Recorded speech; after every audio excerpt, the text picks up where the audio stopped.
Саламатсыңар кымбаттуу сүйүктүү окуучулар.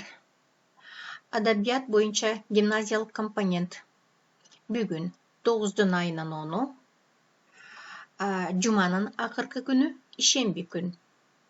Бүгүн сабактын темасы тексттер менен иштөө. Тексттер Курманбек жана Жаңыл мырза эпостор боюнча. Значит, сегодня наша тема — работа над текстами. Текст называется «Курманбек и Жаңыл мырза». Сабактын максаты, цель урока биринчи.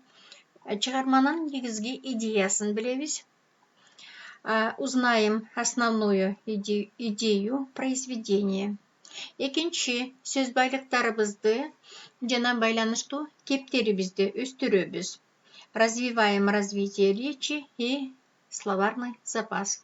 Үчүнчү, эл жерибизди сүйүүгө жана аны коргоого тарбияланабыз. Учимся любить и защищать Родину. Эми, жаңы тема. Тексттер Курманбек жана Жаңыл мырза эпостары боюнча. Балдар, биз өткөндө эмне кылганбыз? Мурдагы өтүлгөн сабакта өтүлгөн темалар боюнча тесттер менен иштегенбиз. Бүгүн тексттер менен иштейбиз. Демек, балдар, мы на прошлом уроке работали с тестами, да. А сегодня работаем текстами. Текст называется Курманбек и Жаңыл мырза. Эмесе, карагыла. Мен менен кошо окуйбуз. Андан кийин түшүнгөндөн кийин которобуз. Негизинен бүгүн балдар, негизинен текст боюнча которуу иштери болот. Ошон үчүн жакшылап көңүл бургула. Мен эч кандай которуп бере албайм силерге. Өзүңөр үйдөн которосуңар. Эмесе, кана баштайлы. Курманбек бул эпос бар. Курманбек драмалык чыгарма бар экен. Бүгүн биз жөн гана ошол чыгармалардан алынган текст менен таанышабыз. Эмесе, Курманбек элдик адам, элдин ичинен чыккан баатыр. Ал эли үчүн, элинин эркиндиги үчүн жанын аябайт. Атасы Тейитбек жуого мине турган атын бербей койсо да, басып келген баскынчы душмандар калмактарга каршы согушка аттанат. Курманбектин атасы Тейитбек элине душман. Ал кыргыздарга каршы душман болуп жүргөн Корун хандан коркуп, ага жагынып, Курманбекти анын кызына үйлөндүргүсү келген. Курманбек өзү сүйгөн Айганышка үйлөнөт.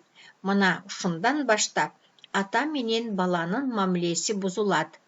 Тейитбек өзүнүн кызыкчылыгы үчүн жалгыз баласы Курманбектен да кечип кетет. Тейитбектин бул кылганы баласына гана эмес, элине да кылган душмандыгы жана чыккынчылыгы. Эми, Жаңыл мырза. Бул дагы эпос, Жаңыл мырза драмасы да бар.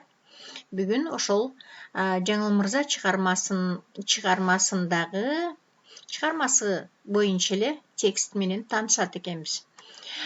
Эмесе, Жаңыл мырза, окуйбуз балдар чогуу.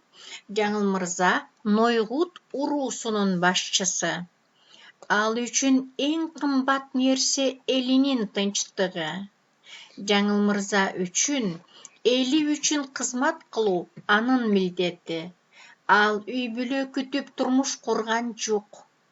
Жаңылга жуучу келип, колун сурагандар да көп болгон экен.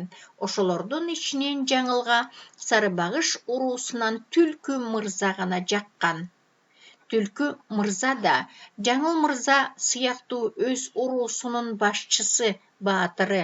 Ал кара күчтүн, байлык бийликтин адамы. Түлкү мырза өзүн ааламда жок баатыр эсептеген өзүмчүл адам. Ага жаңыл кыз жагат. Бирок ал кыздын колун сурап барган жок, аны баалаган жок. Жаңыл мырзанын жылқысын айдап кетсем, алдыма келет. Ошондо колгут түшүрүп, анан аялды калам деп ойлогон. Андай болгон жок. Жаңыл мырза түлкүнү да, анын 4 жолдошун да жаа менен атып салды. Жаңыл мырза үчүн өзүнүн да, элинин да намысы баарынан күчтүү болгон. Демек, балдар, биз эки текст менен тааныштык. Эки текстти жакшылап окуп туруп, андан кийин аны которосуңар. Бул үйгө берилген тапшырманын биринчиси. Экинчи, тексттеги жаңы сөздөрдү сөздүк дептерге жазгыла дагы которгула. Балдар, бүгүнкү темабыз мына ушундай. Эмесе, эгер түшүнүктүү болсо, баарыңарга рахмат айткым келет. Кийинки сабакка чейин көрүшкөнчө баарыңарга ийгилик каалайм.